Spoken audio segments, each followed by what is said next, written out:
ಎಷ್ಟು ಜೊತೆ ಇರೋದು ಬಟ್ಟೆ ಅಲ್ಲಿ? ಎಷ್ಟು ಜೊತೆ?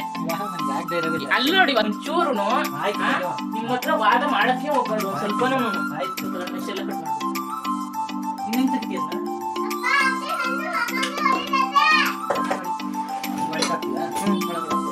ಅವೆರಡು ತೆಗ್ಬಿಡಿ.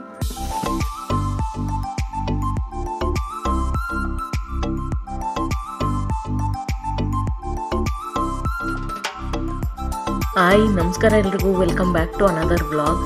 ಎಲ್ಲರೂ ಹೇಗಿದ್ದೀರಾ? ನೀವೆಲ್ಲ ಚೆನ್ನಾಗಿದ್ದೀರಾ ಅಂದ್ಕೊಂಡಿದ್ದೀನಿ. ನಾನು ಕೂಡ ತುಂಬಾ ಚೆನ್ನಾಗಿದ್ದೀನಿ. ಇವತ್ತು ಹಬ್ಬಕ್ಕೆಲ್ಲ ಮನೆ ಕ್ಲೀನ್ ಮಾಡ್ಕೊಳ್ಳೋಣ ಅಂತ ಪ್ಲ್ಯಾನ್ ಮಾಡಿಕೊಂಡು ಈ ವಾರ್ಡ್ರೋಬಿಂದ ಸ್ಟಾರ್ಟ್ ಮಾಡ್ತಾಯಿದ್ದೀನಿ. ಈ ಗಂಡಸರು ಬಟ್ಟೆಗಳನ್ನ ಎಷ್ಟು ಫೋಲ್ಡ್ ಮಾಡಿಕೊಟ್ರೂ ಕೂಡ ನೋಡಿ ಯಾವ ಥರ ಆಗ್ತಿದ್ದಾರೆ ಅಂತ. ಈ ನಡುವೆ ನಾನು ಇದೆಲ್ಲ ಸ್ವಲ್ಪ ತಲೆ ಕೆಡ್ಸ್ಕೊಳಕ್ಕೆ ಹೋಗಲಿಲ್ಲ. ಹಂಗಾಗಿ ನೋಡಿ ಯಾವ ಥರ ಆಗಿದೆ ವಾರ್ಡ್ರೋಬು. ಬನ್ನಿ ಒಂದ್ಸಲ ನೋಡಿ, ಇಲ್ಲಿ ನೋಡ್ರಿ, ನಡೀರಿ. ಎಷ್ಟು ಜೊತೆ ಇರೋದು ಬಟ್ಟೆ ಅಲ್ಲಿ? ಎಷ್ಟು ಜೊತೆ? ಅಲ್ಲಿ ನೋಡಿ, ಹೊಸವು ನೋಡಿ, ಹೊಸವು ಇಲ್ಲಿರೋವೇನು?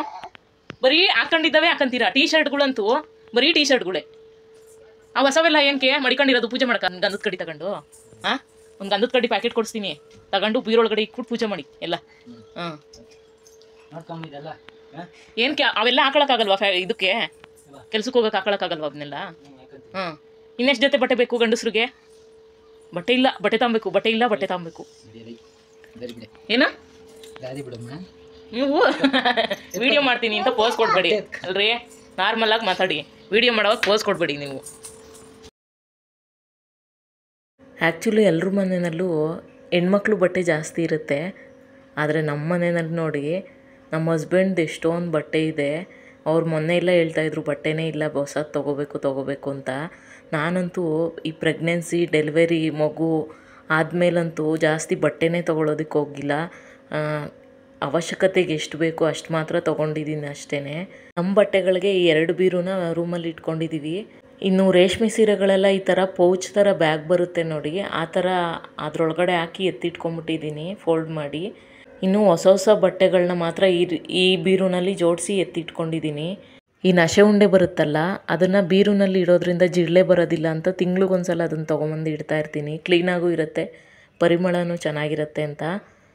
ಇನ್ನು ಆನ್ಲೈನಲ್ಲಿ 5 ಲೀಟರ್ದು ಕುಕ್ಕರ್ ಒಂದು ಆರ್ಡ್ರ್ ಮಾಡಿದ್ದೆ, ಅದು ಕೂಡ ಬಂದಿತ್ತು.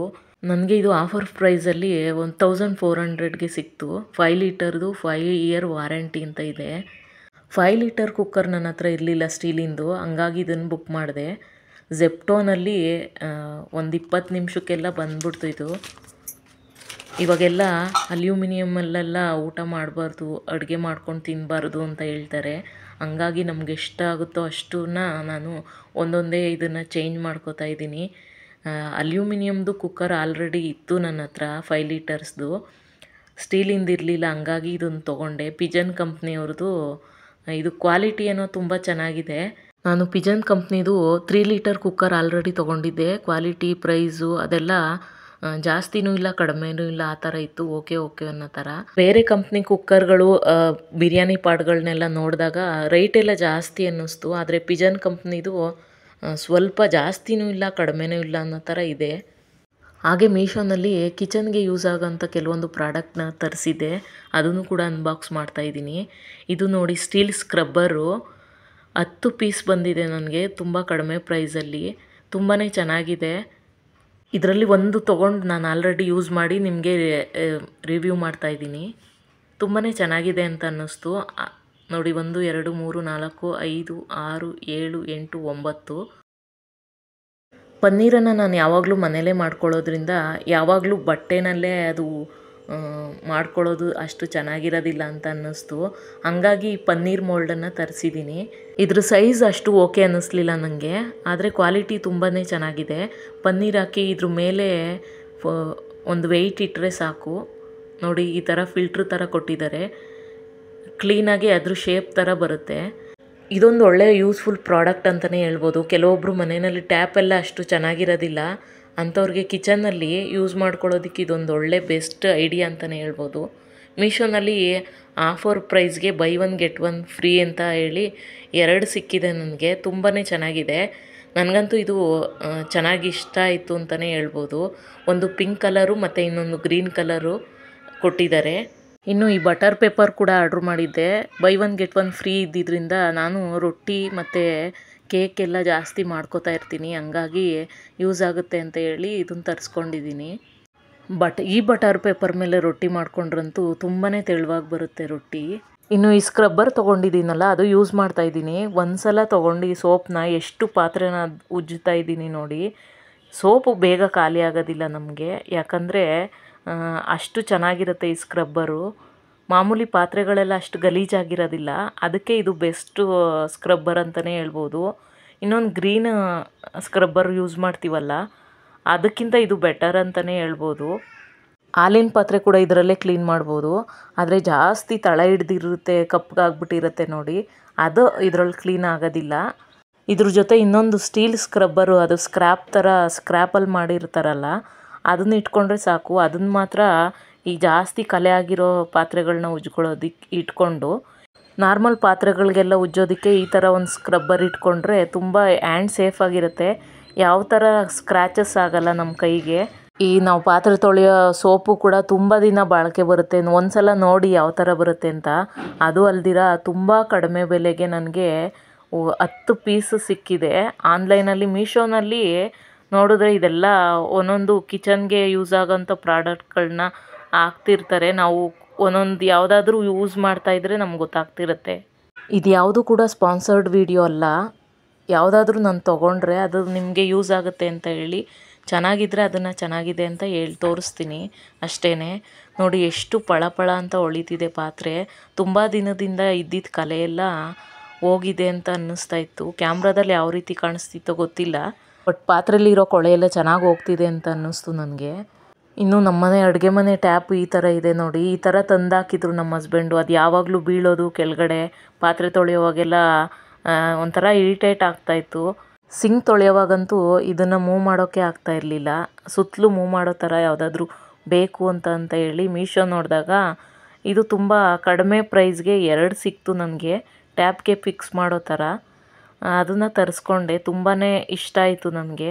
ನೋಡಿ ಈ ಥರ ಅಸೆಂಬಲ್ ಮಾಡ್ಕೋಬೇಕು ಇದನ್ನು. ನೋಡಿ ಈ ರೀತಿ ಫಿಕ್ಸ್ ಮಾಡಿ ಇದನ್ನು ಇಷ್ಟು ಡ್ರ್ಯಾಗ್ ಮಾಡ್ಕೋಬೋದು. ನೋಡಿ ಇವಾಗ ಸುತ್ತಲೂ ಕೂಡ ಮೂವ್ ಮಾಡ್ಬೋದು. ಮಾಮೂಲಿ ಸಿಂಕ್ ತೊಳೆಯೋವಾಗೆಲ್ಲ ಇದು ಯೂಸ್ ಆಗುತ್ತೆ. ನಮ್ಗೆ ಬೇಡ ಪಾತ್ರೆ ತೊಳೆಯೋವಾಗೆಲ್ಲ ಇಷ್ಟು ಹೈಟು ಬೇಡ ಅಂದರೆ ಅದನ್ನು ಕಡಿಮೆ ಮಾಡ್ಕೋಬೋದು. ನೋಡಿ ಸಿಂಕಲ್ಲಿ ಯಾವ ಥರ ನೀರು ಬೀಳ್ತಾ ಇದೆ ಅಂತ. ತುಂಬಾ ಚೆನ್ನಾಗಿದೆ ಅಂತ ಅನ್ನಿಸ್ತು ನನಗೆ. ನಮ್ಗೆ ಹೈಟ್ ಬೇಡ, ಅದು ಡ್ರ್ಯಾಗ್ ಮಾಡೋದು ಬೇಡ ಅಂದರೂ ಕೂಡ ಅದನ್ನು ಫೋಲ್ಡ್ ಮಾಡಿ ಹಾಗೆ ಇಟ್ಕೋಬೋದು. ಇದು by one get one free ಅಂತ 2 ಕೊಟ್ಟಿದ್ದಾರೆ. ಅದು ಹಾಳಾದರೆ ಹಾಕೋಬೋದು ಇದನ್ನು. ಇನ್ನು ಹಬ್ಬ 2 ದಿನ ಇರೋದ್ರಿಂದ ಕಿಚನೆಲ್ಲ ಕ್ಲೀನ್ ಮಾಡ್ಕೊಳ್ಳೋಣ ಅಂತ ಬಂದಿದ್ದೀನಿ. ಇಲ್ಲಿ ತಟ್ಟೆ ಸ್ಟ್ಯಾಂಡನ್ನ ಇಟ್ಕೊಂಡಿದ್ದೀವಿ. ಇದು ವಿಂಡೋಗೆ ಫಿಕ್ಸ್ ಮಾಡ್ಕೊಂಡಿರೋದು. ಅಷ್ಟು ಚೆನ್ನಾಗಿ ಕಾಣಿಸ್ತಾ ಇರಲಿಲ್ಲ, ಹಂಗಾಗಿ ಈ ಜಾಗದಲ್ಲಿ ತಟ್ಟೆ ಸ್ಟ್ಯಾಂಡನ್ನ ಇಟ್ಕೊಳ್ಳೋಣ, ಇದ್ರ ಪಕ್ಕ ಇದ್ದರೆ ಇದು ಚೆನ್ನಾಗಿರುತ್ತೆ ಅಂತ ಹೇಳಿ ಇಲ್ಲಿ ಹಾಕೊಳ್ಳೋಣ ಅಂತ ಹೇಳಿದಾಗ ನಮ್ಮ ಹಸ್ಬೆಂಡ್ಗೆ ಅದು ಹೈಟ್ ಸ್ವಲ್ಪ ಜಾಸ್ತಿ ಇದೆ ಅಂತ ಇದ್ರು. ಕೆಳಗಡೆ ವಾಷರ್ ಹಾಕಿದಾರಲ್ಲ ಅಷ್ಟೂ ಕಟ್ ಮಾಡಿಸಿ ಅಲ್ಲಿ ಇಟ್ಕೊಳ್ಳೋಣ ಅಂತ ಪ್ಲ್ಯಾನ್ ಮಾಡಿದ್ದೀನಿ. ನಮ್ಮನೆ ಕ್ವಾರ್ಟರ್ಸ್ ಮನೆ ಆಗಿರೋದ್ರಿಂದ ವಾಸ್ತು ಅಷ್ಟು ಚೆನ್ನಾಗಿಲ್ಲ. ಬಾಡಿಗೆ ಮನೆ ಅದೆಲ್ಲ ಏನು ಚೇಂಜ್ ಮಾಡೋದಕ್ಕಾಗಲ್ಲ ಅಂತ ಹೇಳಿ ಈ ಥರ ಒಂದು ಟೇಬಲ್ ಇಟ್ಕೊಂಡು ಅದ್ರ ಮೇಲೆ ಸ್ಟವ್ ಇಟ್ಕೊಂಡಿದ್ದೀನಿ. ಅಡುಗೆ ಮಾಡೋವಾಗ ಯಾವಾಗಲೂ ಕೂಡ ಅಷ್ಟೇ, ಪೂರ್ವ ದಿಕ್ಕಿಗೆ ನಿಂತ್ಕೊಂಡು, ಸೂರ್ಯ ಹುಟ್ಟೋ ಕಡೆನೇ ನಿಂತ್ಕೊಂಡು, ಎದುರುಗಡೆ ನಿಂತ್ಕೊಂಡು ಅಡುಗೆ ಮಾಡಬೇಕು ಅಂತ ಹೇಳ್ತಾರೆ. ಹಂಗಾಗಿ ಇಲ್ಲಿ ಶೆಲ್ಫ್ ಇಲ್ಲದೆ ಇರೋದಕ್ಕೆ ನಾನು ಈ ಟೇಬಲ್ ಹಾಕ್ಕೊಂಡು ಇದಕ್ಕೆ ಪೇಂಟ್ ಮಾಡಿಸಿದ್ದೀನಿ, ಬ್ಲ್ಯಾಕ್ ಕಲರ್ ಪೇಂಟ್ ಮಾಡಿಸಿ ಇಲ್ಲಿ ಸ್ಟವ್ ಇಟ್ಕೊಂಡು ಅಡುಗೆ ಮಾಡ್ಕೋತೀವಿ. ಕೆಲವೊಂದನ್ನ ಚಾನ್ಸ್ ತೊಗೊಳೋದಕ್ಕಾಗಲ್ಲ. ಬಾಡಿಗೆ ಮನೆ ಯಾವುದೂ ಕೆಲವೊಂದು ಇಷ್ಟ ಆಗುತ್ತೆ, ನಮ್ಗೆ ಇಷ್ಟ ಆಗೋದಿಲ್ಲ. ಹಂಗಾಗಿ ಎಲ್ಲೋದ್ರೂ ಏನಾದರೂ ಒಂದು ಪ್ರಾಬ್ಲಮ್ ಇದ್ದೇ ಇರುತ್ತೆ. ಬಾಡಿಗೆ ಮನೆ ಅಂತ ಹೋದರೆ ಎಲ್ಲಿಗೋದ್ರೂ ನಮಗೆ ಯಾವ ಥರ ಬೇಕೋ ಆ ಥರ ಇರೋದಿಲ್ಲ. ಕೆಲವೊಂದನ್ನ ನಾವು ಚೇಂಜ್ ಮಾಡ್ಕೊಳ್ಳೋಕ್ಕಾದರೆ ಅದನ್ನು ಮಾಡ್ಕೋಬೋದು, ಚಾನ್ಸ್ ತೊಗೊಳೋದಕ್ಕೆ ಹೋಗಬಾರ್ದು. ಹಂಗಾಗಿ ನಾನು ಯಾವ್ದು ಸಾಧ್ಯ ಆಗುತ್ತೆ ನನ್ನ ಕೈಲಿ ಅದಷ್ಟೂ ಚೇಂಜ್ ಮಾಡ್ಕೋತೀನಿ. ಇನ್ನು ಬಾಕಿ ಉಳಿದಿರೋದೆಲ್ಲ ನಾನು ಆ ದೇವ್ರಿಗೆ ಬಿಟ್ಬಿಡ್ತೀನಿ. ದೇವರೇ ಕಾಪಾಡಪ್ಪ ಅಂತ ಹೇಳ್ಕೊತಾ ಇರ್ತೀನಿ ಯಾವಾಗ್ಲೂ. ಯಾರಾದರೂ ಏನಾದರೂ ಈ ವಾಸ್ತು ಸರಿ ಇಲ್ಲ, ಏನಾದರೂ ತೊಂದರೆ ಆಗುತ್ತೆ ಅಂತ ಹೇಳ್ದಾಗೆಲ್ಲ ಸ್ವಲ್ಪ ಭಯ ಆಗುತ್ತೆ. ಸಡನ್ಲಿ ನಾವು ಯಾವುದನ್ನು ಚೇಂಜ್ ಮಾಡೋದಕ್ಕಾಗೋದಿಲ್ಲ. ನಮ್ಮ ಮನೆ ಪರಿಸ್ಥಿತಿ, ಮನಸ್ಸಿನ ಪರಿಸ್ಥಿತಿ, ಫೈನಾನ್ಷಿಯಲ್ ಪ್ರಾಬ್ಲಮ್ಮು ಅದನ್ನೆಲ್ಲ ನೋಡಿಕೊಂಡು ಚೇಂಜ್ ಮಾಡಬೇಕಾಗತ್ತೆ. ಹಂಗಾಗಿ ನಾನು ಅದನ್ನೆಲ್ಲ ದೇವ್ರಿಗೆ ಬಿಟ್ಬಿಡ್ತೀನಿ. ನಾವಿರೋದು ಬಾಡಿಗೆ ಮನೆ, ನೀನೇ ಕಾಪಾಡಪ್ಪ ಅಂತ ಹೇಳ್ಕೊತಾ ಇರ್ತೀನಿ. ಅದು ಅಲ್ದಿರ ಒಂದು ಮನೆ ಸರಿ ಇಲ್ಲ ಮತ್ತೊಂದು ಮನೆಗೆ ಶಿಫ್ಟ್ ಆಗೋದು, ಮತ್ತೊಂದು ಸರಿ ಇಲ್ಲ ಇನ್ನೊಂದು ಮನೆಗೆ ಶಿಫ್ಟ್ ಆಗೋದು ಅದೊಂದು ಸಾಧಾರಣವಾದ ವಿಷಯ ಅಲ್ವೇ ಇಲ್ಲ. ಅದು ಚಿಕ್ಕ ಮಕ್ಕಳಿದ್ರಂತೂ ಮನೆ ಚೇಂಜ್ ಮಾಡು, ಅದು ಮತ್ತೆ ಅಲ್ಲೋಗಿ ಅಡ್ಜಸ್ಟ್ ಆಗೋದು, ಅದು ಅಲ್ದಿರ ಆ ಕೆಲಸಗಳಿರುತ್ತೆ ನೋಡಿ, ಶಿಫ್ಟಿಂಗ್ ಕೆಲಸ ಆದಮೇಲೆ ಮನೆಯೆಲ್ಲ ಜೋಡಿಸ್ಕೊಳ್ಳೋದಿರುತ್ತಲ್ಲ, ಅದೆಲ್ಲ ಸ್ವಲ್ಪ ತಲೆನೋವು ಕೆಲಸನೇ. ಸದ್ಯಕ್ಕೆ ನಮ್ಗೆ ಅನುಕೂಲ ಯಾವ ಥರ ನೋಡಿಕೊಂಡು ಹೆಜ್ಜೆ ಇಡಬೇಕು ಅನ್ನೋದು ನನ್ನ ಅಭಿಪ್ರಾಯ. ನಿಮ್ಮ ಹತ್ರ ವಾದ ಮಾಡೋಕ್ಕೆ ಹೋಗ್ಬಾರ್ದು ಒಂದು ಸ್ವಲ್ಪನೂ. ಆಯ್ತು ನಾನು ನಿಲ್ಸ ಎಷ್ಟೊತ್ತಾಯ್ತು ಸ್ಟಾರ್ಟಿಂಗ್ ಮಾಡ್ತಾ ಇರೋದು ಯಾರು? ನಮ್ಮ ಹೆಡ್ಮೇಸ್ಟ್ರು ಹೇಳ್ತಾ ಇದ್ರು, ಹೆಡ್ಮೇಸ್ಟ್ರು ಯಾರು ಹೊಡೆದ್ರೆ ವೆಂಕಟೀರ್ಗೆ ತಗೊಳ್ಳೋ ನೀನು ತಾಲಿ ತೋರೋ ನನ್ನ ದಾರಿ ಅಂತ. ನೆನಪಾಯ್ತು ಇವಾಗ. ಮೇಸ್ಟ್ರು ನಮ್ಮ ಮೇಸ್ಟ್ರೇ ಹೇಳ್ಕೊಟ್ಟಿದ್ರು.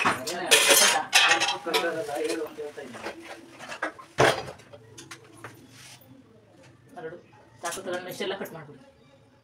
ಇನ್ನೇನು ತೆಗಿತೀಯನ್ನ ಮೆಶ್ ಎಲ್ಲ ಹಾಕಿರೋದನ್ನ ಸೇರ್ಸ್ಬಿಟ್ಟು ಕಟ್ ಮಾಡ್ತಾವ. ಮೊದ್ಲೇ ಹೆಂಗ್ ಮಾಡಿದ್ರೆ ಹಾ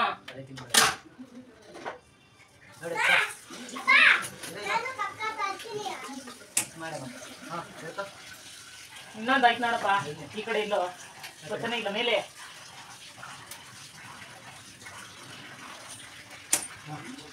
ಮಧ್ಯದ ಮಾಡಿದ್ದೀರಾ ಇಲ್ಲಿ?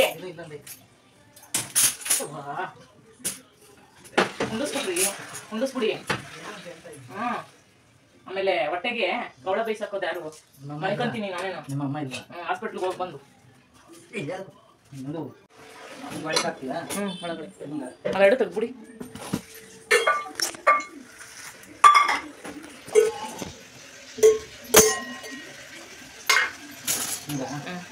ಎಷ್ಟು ಕಟ್ ಮಾಡಬೇಕು?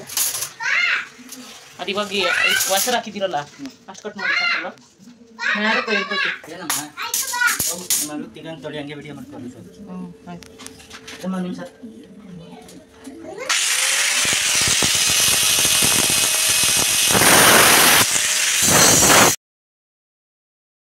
ಈ ಸ್ಟ್ಯಾಂಡನ್ನ ಅದೇ ಜಾಗದಲ್ಲಿ ಇಡೋದಕ್ಕೆ ಆಗ್ತಾ ಇರಲಿಲ್ಲ. ಹೈಟ್ ಸ್ವಲ್ಪ ಜಾಸ್ತಿ ಇತ್ತು ಅಂತ ಹೇಳಿ ಸ್ವಲ್ಪ ಅರ್ಧ ಇಂಚ್ ಹೈಟ್ ಜಾಸ್ತಿ ಇದ್ದಿದ್ದರಿಂದ ಅದನ್ನಷ್ಟು ಕಟ್ ಮಾಡಿಸ್ಕೊಂಡು ಅಲ್ಲಿ ಫಿಕ್ಸ್ ಮಾಡಿಕೊಂಡೆ.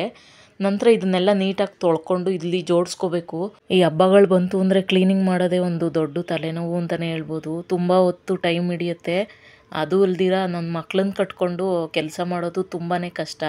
ಅವ್ರು ಊಟಕ್ಕೆ ಬಂದಾಗ ಸ್ವಲ್ಪ ಕ್ಲೀನ್ ಮಾಡ್ಕೊಳ್ಳೋದು, ಅವ್ರ ಸಹಾಯ ತೊಗೊಂಡು ಸ್ವಲ್ಪ ಕ್ಲೀನ್ ಮಾಡ್ಕೊಳ್ಳೋದು, ಹಂಗೆ ನನ್ನ ಮಕ್ಕಳು ಮಲ್ಕೊಂಡಾಗ ಸ್ವಲ್ಪ ಕ್ಲೀನ್ ಮಾಡ್ಕೊಳ್ಳೋದು, ಅವ್ರಿಗೆ ಹೊಟ್ಟೆ ಹಸ್ದಾಗ ಹಾಲು ಕುಡಿಸೋದು ಬಂದು ಕ್ಲೀನ್ ಮಾಡ್ಕೊಳ್ಳೋದು, ಊಟ ತಿನ್ನಿಸೋದು ಬಂದು ಕ್ಲೀನ್ ಮಾಡ್ಕೊಳ್ಳೋದು, ಅದೇ ಥರ ಮಾಡ್ಕೋತಾ ಇದ್ದೀನಿ ಈ ಕ್ಲೀನಿಂಗ್ ಕೆಲಸನ.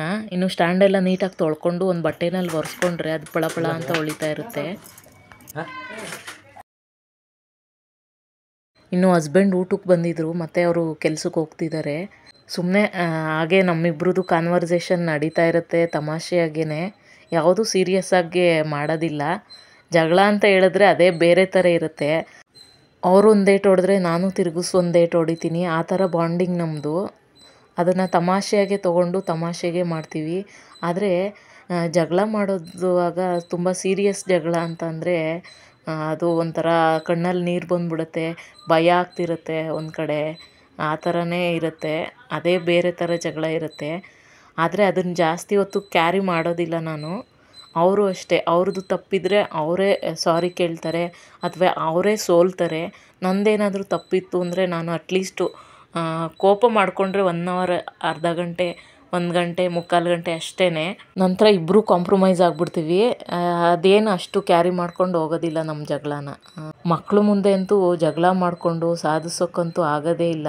ಅವ್ರಿಗೋಸ್ಕರನಾದರೂ ಕಾಂಪ್ರಮೈಸ್ ಆಗಿಬಿಡ್ತೀವಿ. ಅವ್ರ ಮುಂದೆ ಅಷ್ಟೊಂದು ಜಗಳ ಮಾಡೋದೆಲ್ಲ ಸರಿ ಹೋಗೋದಿಲ್ಲ ಅಂತ. ಸೀರಿಯಸ್ ಆಗಿ ಜಗಳ ಏನು ಅಷ್ಟು ಮಾಡೋದಿಲ್ಲ. ಆವಾಗವಾಗ ಈ ಥರ ಸಣ್ಣ ಪುಟ್ಟದಕ್ಕೆ ನಡೀತಾ ಇರುತ್ತೆ ಅಷ್ಟೇ. ಇವತ್ತಿನ ಈ ವಿಡಿಯೋ ಇಷ್ಟೇ. ಈ ವಿಡಿಯೋ ನಿಮ್ಮೆಲ್ರಿಗೂ ಇಷ್ಟ ಆಗಿದೆ, ಯೂಸ್ಫುಲ್ ಆಗಿದೆ ಅಂದ್ಕೊಂಡು ಈ ವಿಡಿಯೋನ ಇಲ್ಲಿಗೆ ಎಂಡ್ ಮಾಡ್ತಾಯಿದ್ದೀನಿ. ಇಷ್ಟ ಆದರೆ ಪ್ಲೀಸ್ ಲೈಕ್ ಮಾಡಿ, ಶೇರ್ ಮಾಡಿ, ಸಬ್ಸ್ಕ್ರೈಬ್ ಮಾಡಿ. ಹೊಸಬ್ರು ಯಾರಾದರೂ ನೋಡ್ತಾ ಇದ್ದರೆ ಪ್ಲೀಸ್ ಸಬ್ಸ್ಕ್ರೈಬ್ ಮಾಡ್ಕೊಂಡು ನೋಡಿ. ನೀವು ಸಬ್ಸ್ಕ್ರೈಬ್ ಮಾಡಿ ಪಕ್ಕದಲ್ಲಿರೋ ಬೆಲ್ ಐಕಾನ್ನ ಕ್ಲಿಕ್ ಮಾಡೋದ್ರಿಂದ ನನ್ನ ಪ್ರತಿ ವಿಡಿಯೋ ನೋಟಿಫಿಕೇಷನು ನಿಮ್ಮ ಫೋನ್ಗೆ ಬರುತ್ತೆ. ನೆಕ್ಸ್ಟ್ ವಿಡಿಯೋದಲ್ಲಿ ಸಿಗೋಣ. ನೆಕ್ಸ್ಟ್ ವಿಡಿಯೋದಲ್ಲಿ ಕಿಚನ್ನೆಲ್ಲ ಯಾವ ರೀತಿ ಕ್ಲೀನ್ ಮಾಡ್ಕೊಂಡು ಜೋಡಿಸ್ಕೊಂಡಿದ್ದೀನಿ ಅನ್ನೋದನ್ನ ನಿಮ್ಮ ಜೊತೆ ನಾನು ಶೇರ್ ಮಾಡ್ಕೋತೀನಿ. ಹಾಗೆ ವರಮಹಾಲಕ್ಷ್ಮಿ ಹಬ್ಬಕ್ಕೆ ನಿಮ್ಮೆಲ್ರಿಗೂ ಒಳ್ಳೆಯದಾಗಲಿ. ಎಲ್ಲರೂ ಹಬ್ಬ ಚೆನ್ನಾಗಿ ಮಾಡಿ. ನೆಕ್ಸ್ಟ್ ವಿಡಿಯೋದಲ್ಲಿ ಸಿಗ್ತೀನಿ ಅಂತ ಹೇಳಿ ಬಾಯ್ ಹೇಳ್ತಾ ಇದ್ದೀನಿ. ಸಿಗೋಣ ನೆಕ್ಸ್ಟ್ ವಿಡಿಯೋದಲ್ಲಿ. ಅಲ್ಲಿವರೆಗೆ ಥ್ಯಾಂಕ್ಸ್ ಫಾರ್ ವಾಚಿಂಗ್.